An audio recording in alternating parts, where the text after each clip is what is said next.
My name is Mercedes Maloney. As you watch this short slice, please keep two things in your mind. All the places, the events, the sounds, the people, the pictures in this film happened in the one place, Hibernian House.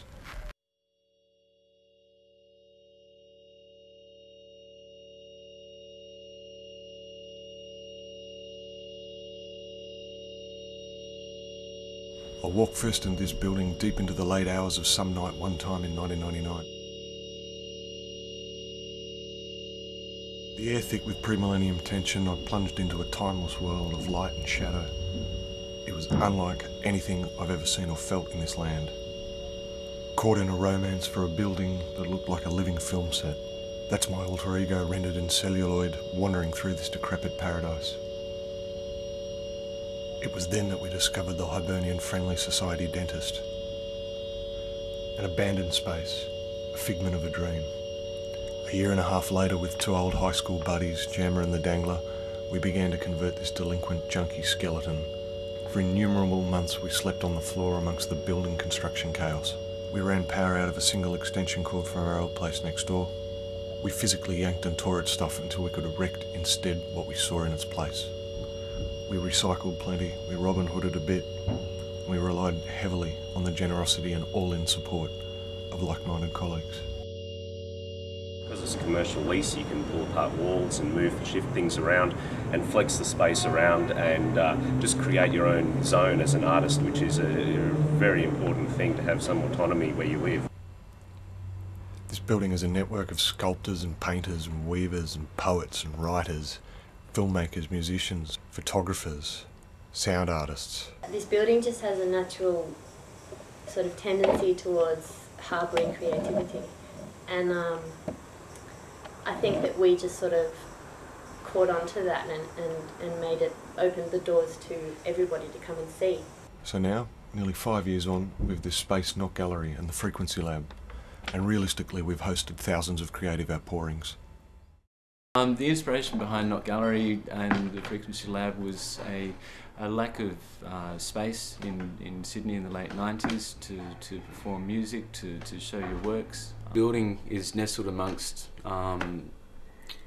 so many disparate elements of society. It's right next to Central Station.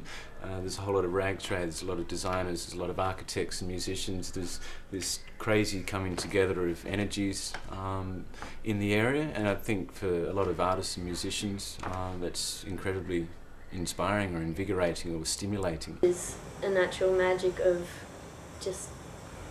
honesty, of people being genuine, of people having a go, and also of chaos, the honesty of chaos, the things that happen when you can't plan for them to happen. That's a magic that people pick up on when they come here, and so that's a great place to put a gallery.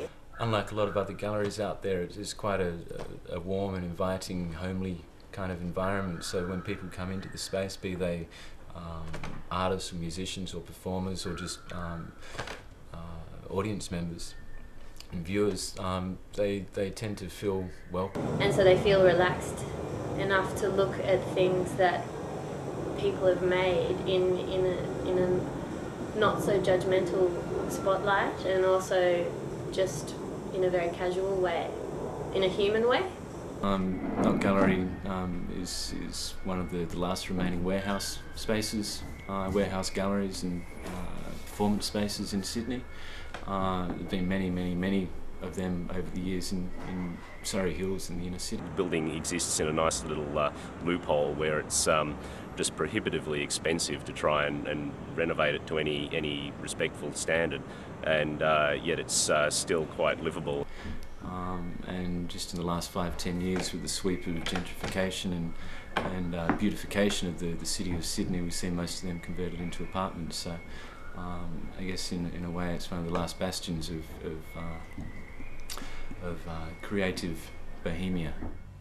Around me this building's crumbling, and everywhere like-minded people, artists and creatives with initiatives and spaces for themselves and for others, are being closed down. And I'd love to tell you more, but the allotted time's over, and anyway, the story's still being written.